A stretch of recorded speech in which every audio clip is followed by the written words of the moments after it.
On June 7, 1944, near Saint-Malo in Normandy, Oberrichter Klaus Miller, serving with the 709th Infantry Division, found himself staring in utter disbelief at the continuous stream of American transport vehicles making their way inland from Utah Beach. Within a mere 2 hours, he had meticulously tallied 117 identical military reconnaissance cars, each one appearing pristine, as if it had just rolled off a production line. What Mueller witnessed that morning was far more than a mere invasion. It was an industrial spectacle that would irrevocably shatter every preconceived notion the Wehrmacht held regarding warfare.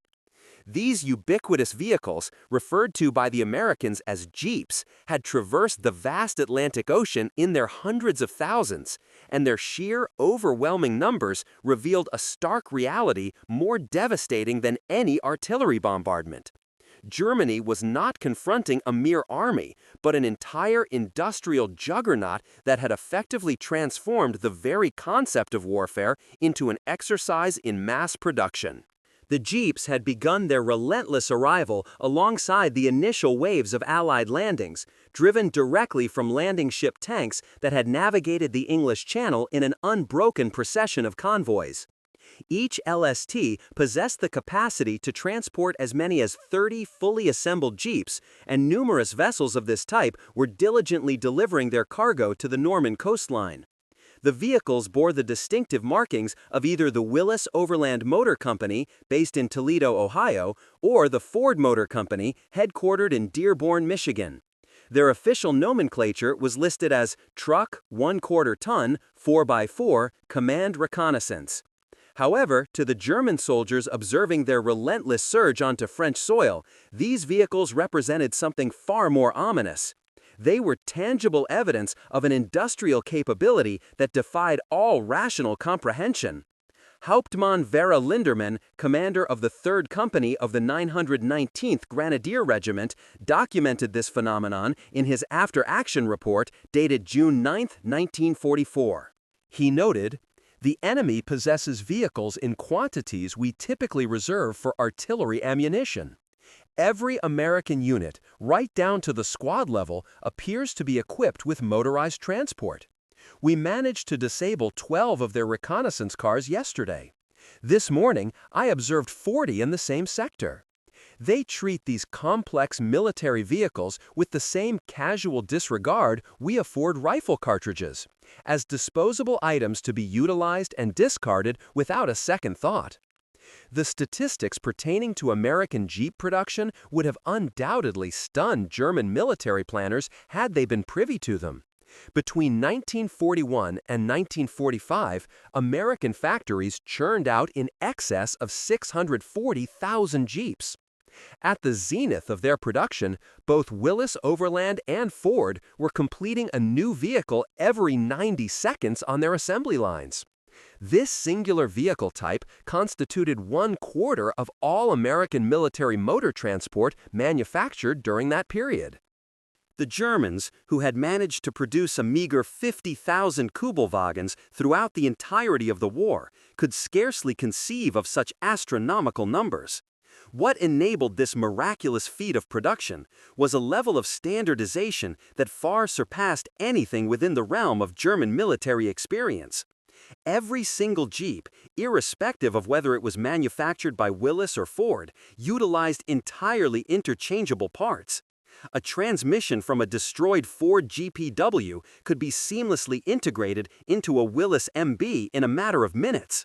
Wheels, engines, axles, and even minor components such as spark plugs and fan belts were identical across all production batches. This pervasive standardization extended to the supply chain itself, where spare parts were strategically pre-positioned based on statistical analyses of failure rates, thereby ensuring that replacement components were perpetually available. Feldwebel Hans Rieck, a soldier with the 716th Static Infantry Division, observing American operations from a concealed vantage point near Carrington, recorded in his personal diary, "The Americans do not repair their vehicles. They simply substitute damaged parts with new ones from a seemingly inexhaustible supply. I witnessed a damaged vehicle restored to operational status in less than an hour. The engine was not repaired, but entirely replaced. It was unbolted and lifted out with a fresh engine installed as casually as one might change a tire. Our mechanics would require at least a week to accomplish such a task. The Americans managed it in a field, under sporadic artillery fire, all while casually smoking cigarettes. The German military mindset, steeped in the tradition of meticulously preserving and maintaining every piece of equipment, struggled to grasp the fundamental principles of the American approach. Within the Wehrmacht, a vehicle was assigned to a specific unit and meticulously tracked throughout its entire operational lifespan. The loss of a vehicle due to negligence was grounds for a court-martial offense.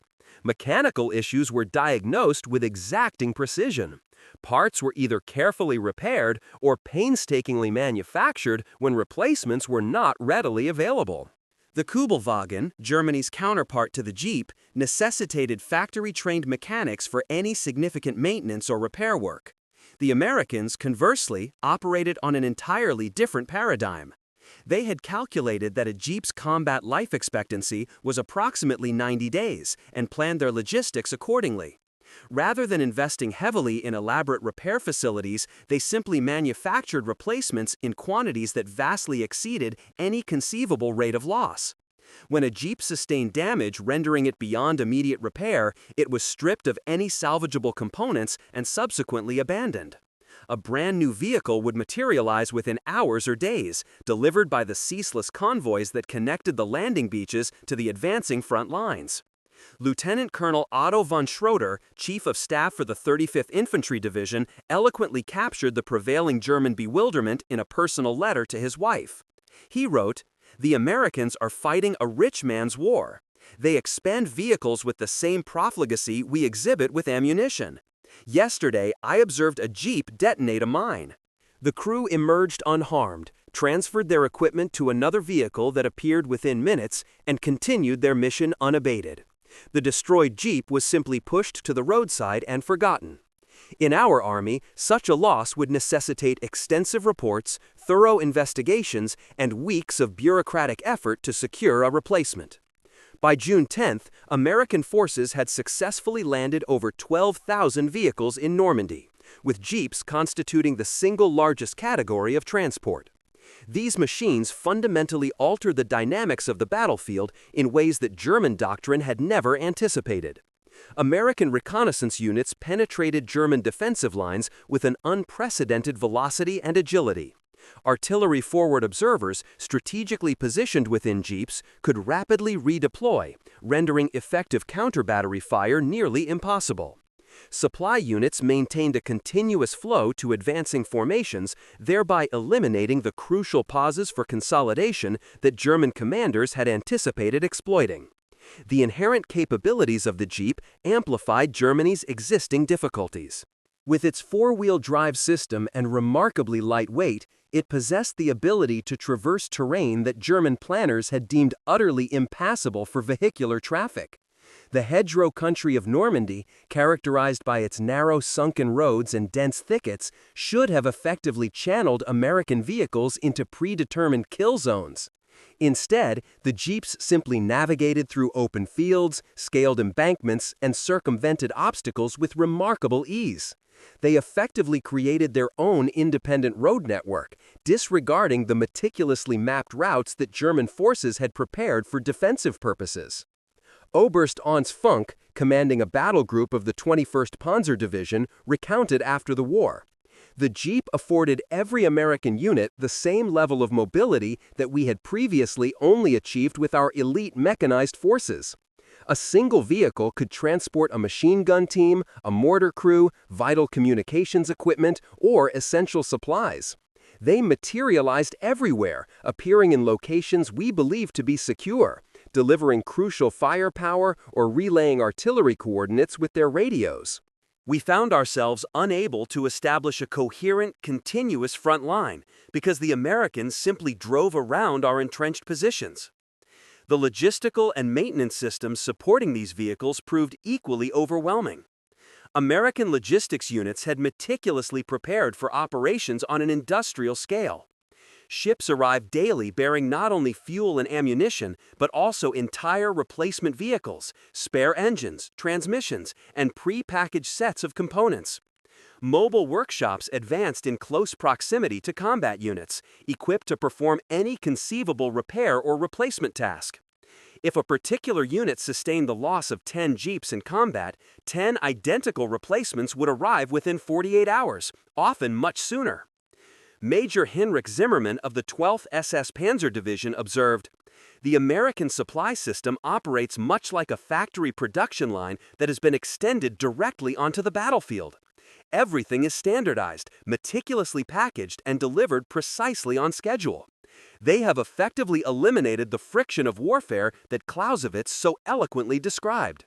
While we painstakingly struggle to maintain our existing equipment, they simply order replacements as if selecting items from a retail catalog. The psychological impact on German forces became palpably evident within mere days of the invasion. Soldiers who had been repeatedly told that Americans were inherently soft and excessively dependent on material comforts were confronted with an enemy possessing material abundance beyond their wildest imaginations. The sight of endless columns of identical Jeeps, each one appearing brand new and fully operational, served to demoralize troops who were painstakingly preserving vehicles that had been in active service since the initial invasion of Poland. General Lieutenant Wolfgang Baer, a mechanic with the 21st Panzer Division, examined captured Jeeps and reported, "Every single component is designed for mass production and effortless replacement.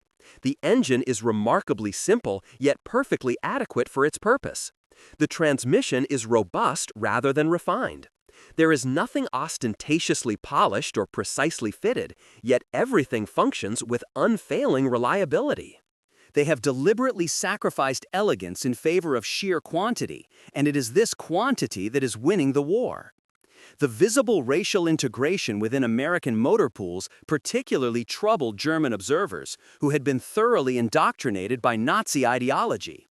African American soldiers were observed driving Jeeps, expertly maintaining them, and supervising entire motor pools.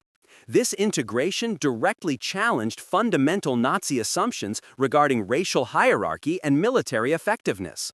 Feldwebel Kurt Wagner noted with profound bewilderment, "Negro soldiers operate and repair these vehicles with the same efficiency and competence as their white counterparts.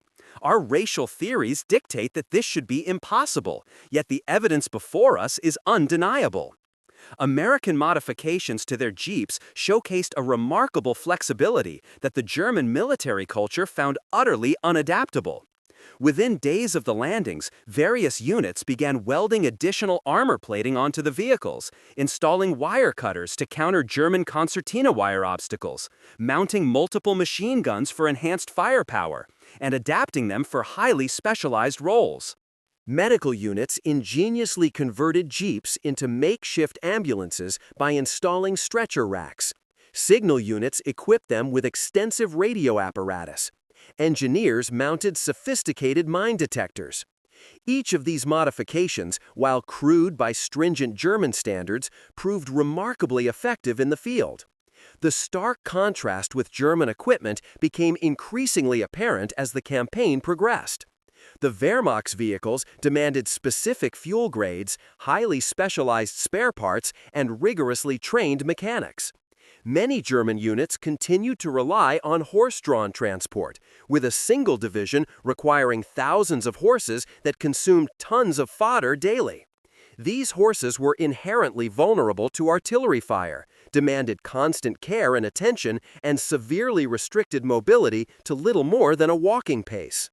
Witnessing American units advance at speeds of 30 miles per hour in vehicles that required only gasoline and basic maintenance was a deeply demoralizing experience for the German soldiers.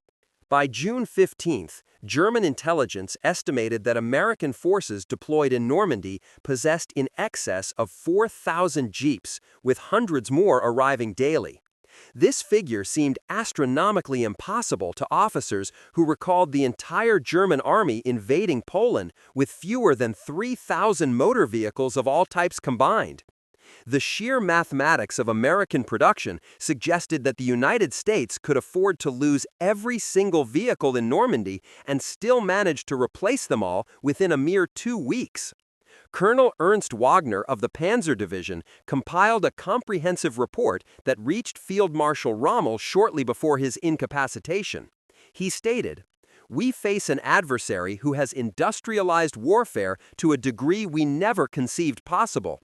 They mass-produce military vehicles using the very same methods they employ for civilian automobiles.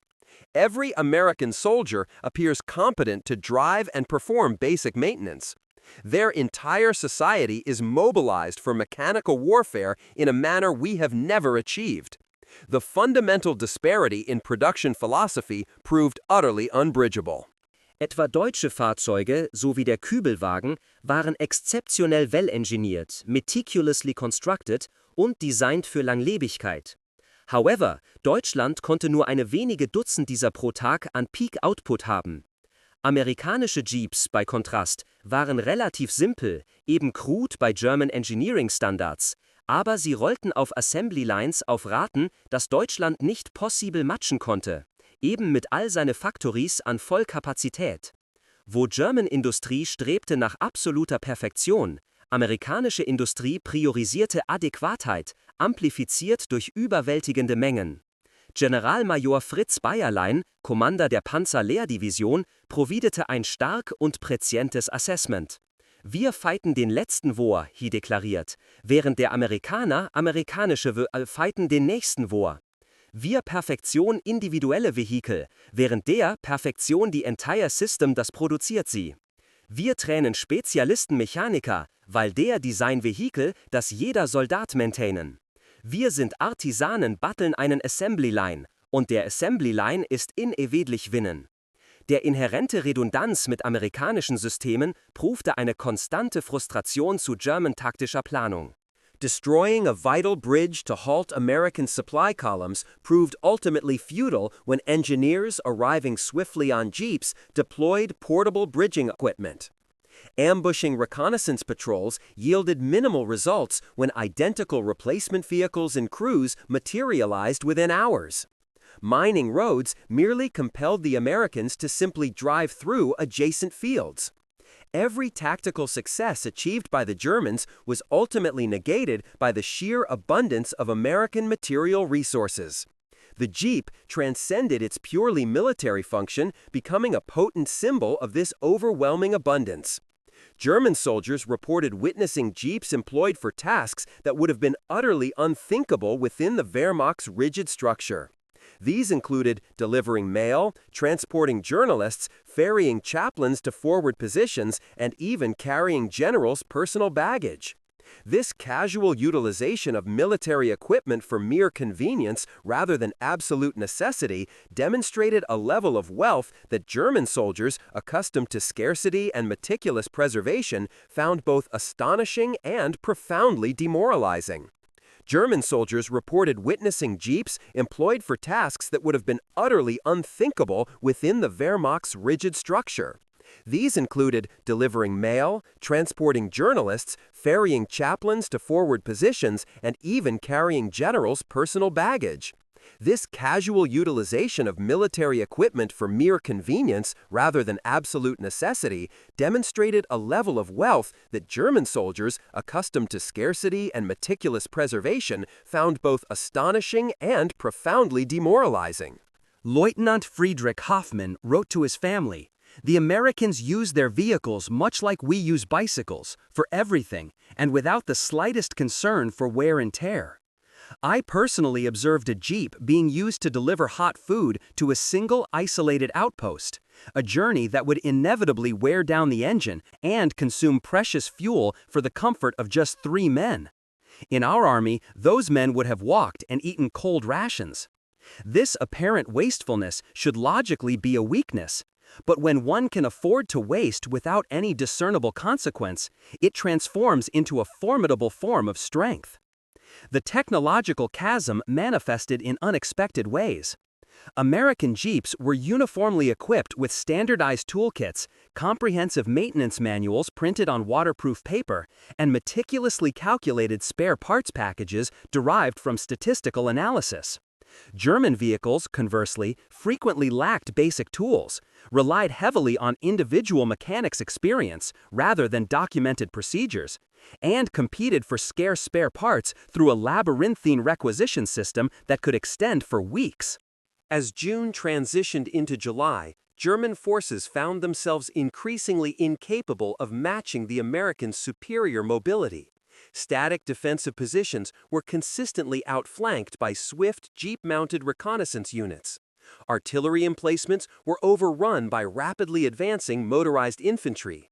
Supply lines were frequently severed by fast-moving patrols that materialized behind German lines, executed their strikes, and vanished before any reserves could be effectively deployed. The battlefield had fundamentally transformed into a fluid environment that overwhelmingly favored the side possessing seemingly unlimited motorized transport. Major Wilhelm von Thoma, observing the American breakout preparations in late July, wrote, "They have achieved something we previously considered impossible, the complete motorization of an entire army. Every soldier can be transported by vehicle.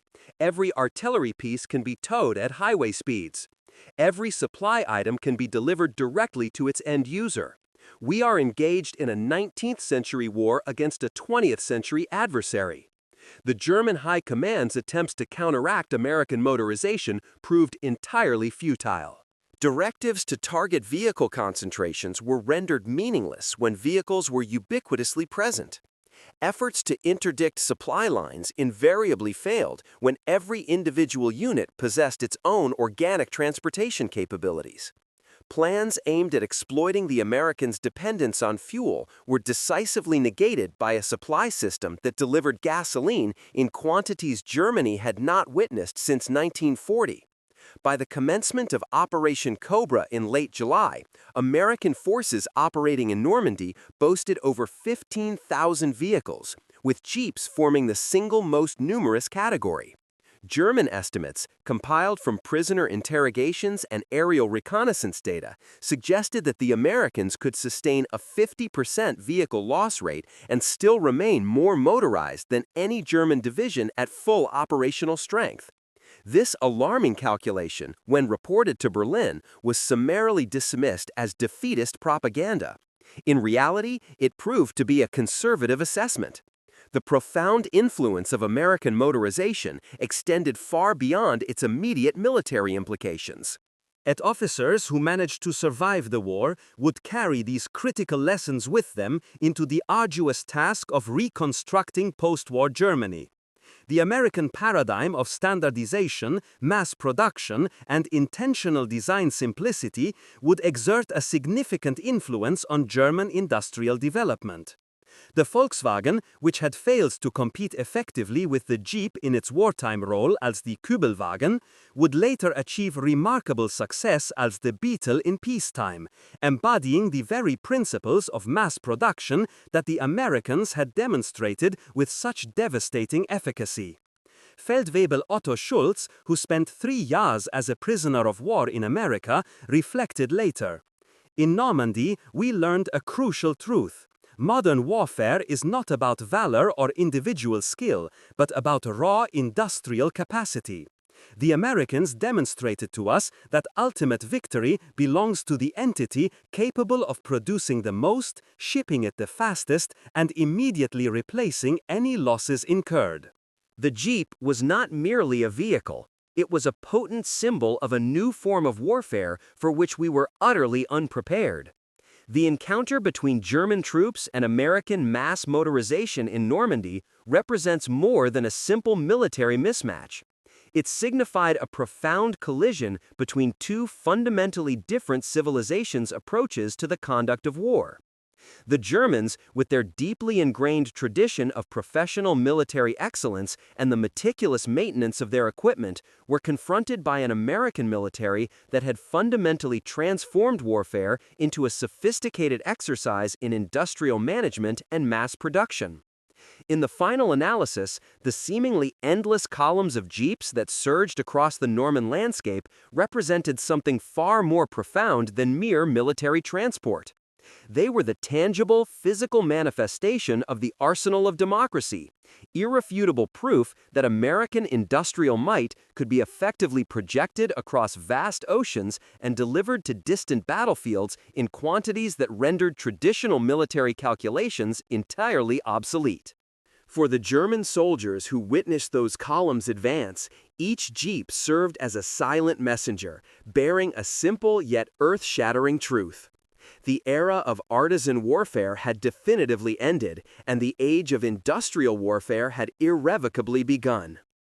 The final word belongs to Hauptmann Ernst Bergmann, who observed American operations throughout the grueling Normandy campaign and survived to become a respected automotive engineer in post-war Germany. The Americans taught us a vital lesson, he stated, that in the context of modern warfare, the factory floor holds a greater significance than the battlefield itself. Their jeeps, arriving in ceaseless numbers, each one identical and easily replaceable, conclusively demonstrated that warfare had devolved into a mere branch of industry. We believed ourselves to be soldiers. They revealed to us that we were, in essence, merely workers in a vast factory of destruction, and their factory was infinitely larger and demonstrably more efficient than ours.